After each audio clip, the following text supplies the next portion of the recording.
আমি মাকে খুশি করতে গেলে বউ নারাজ, বউকে খুশি করতে গেলে মা নারাজ। কিন্তু আমি একজন মানুষ, কোন দিকে যাব?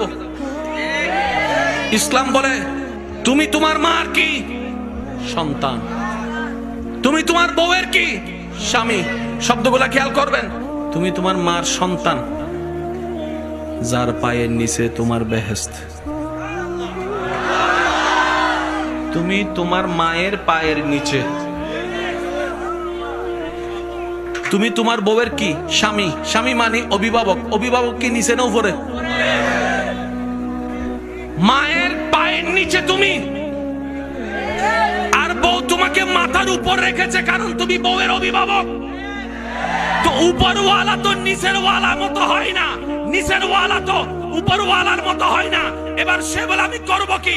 বলে যে শোনো, তুমি মাকে মাথায় রাখো, বউকে বুকে রাখো।